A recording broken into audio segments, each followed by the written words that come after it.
પોર્ટફોલિયોના ધ્રુમિલ વિઠલાણી જોડાયા છે। ધ્રુમિલજી સ્વાગત, વેરી ગુડ મોર્નિંગ। અને જો ગઈકાલે પણ ખાસ આપણે ચર્ચા કરી હતી, ત્યાંથી બજારમાં કોઈ બહુ વધારે અત્યારે આપણને મોમેન્ટમ આવતું જોવા નથી મળતું।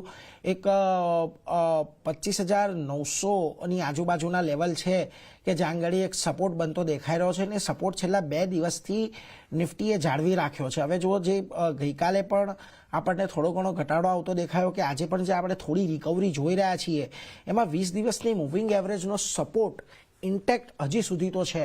હવે અહીંથી ખાસ કરીને કયા લેવલ્સને તમે નજરમાં રાખશો? શું વ્યૂ અત્યારે નિફ્ટીને લઈને, બેંક નિફ્ટીને લઈને?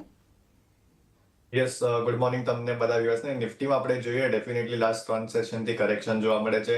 ડેટા ફ્રન્ટ પર તમે જો જે ડેટા આવે છે એફઆઈએસના કાફી નેગેટિવ છે। આજે બી હમણાં તમે જો નિફ્ટી લાસ્ટ 3 દિવસના હાઈઝને સરપાસ નથી કરી શક્યો। હમણાં આપણે જો નિફ્ટી એના એક રેઝિસ્ટન્સ પાસે આવે છે 26,050, જ્યાં લગીન નિફ્ટી આવરલી બેસિસ પર 26,050 સ્પોટ લેવલ્સ પર ક્લોઝિંગ નહીં આપે ત્યાં લગીન આપણે એગ્રેસિવ લોંગ પોઝિશન્સ નહીં બનાવશું। લોઅર એન્ડ પર 25,900 અને 25,850 જે આપણે જોયેલું 26 નવેમ્બરના જે લોઝ હતા, it is coinciding with those levels.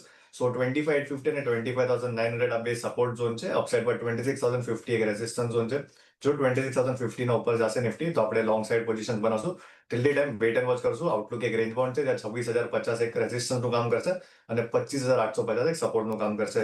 Nifty બેંકમાં આપણે જોઈએ સો ક્યાંક ને ક્યાંક કાલના સેશનમાં મેં મેન્શન કરેલું એક ઇન્ડેક્સ મેનેજમેન્ટ થાય છે હાયર લેવલ્સ પર, બેન્કિંગથી પૈસો જાય છે આઈટીમાં, સેમ પ્લેઆઉટ થાય છે। બેંક નિફ્ટીમાં બી એક રેન્જ બાઉન્ડ આઉટલુક છે, 59,000 એક સપોર્ટ લેવલ્સ રહેશે અને 59,500 પર ફ્રેશ કોલ સેલિંગ થાય છે। સો બેંક નિફ્ટી પર એક આઉટલુક સાઇડવેઝ છે। ઓવરઓલ ટ્રેન્ડ પોઝિશનલી વાત કરીએ સો પોઝિટિવ જ છે। 59,000 ના નીચે જો બેંક નિફ્ટી જશે સો 58,500 ના લેવલ્સ આપણને જોવા મળશે બેંક નિફ્ટીમાં। એટલે જો ખાસ કરીને અહીંયાથી થોડુંક નજર તમારે નિફ્ટી, બેંક નિફ્ટી બંને પર રાખવાની છે, જ્યાં આગળ થોડોક પોઝિટિવ વ્યૂ પરંતુ એક સાવધાની સાથે પોઝિટિવ વ્યૂ બનતો દેખાઈ રહ્યો છે, એટલે એના પર એક નજર રાખજો। વેલ, આગળ વધીએ।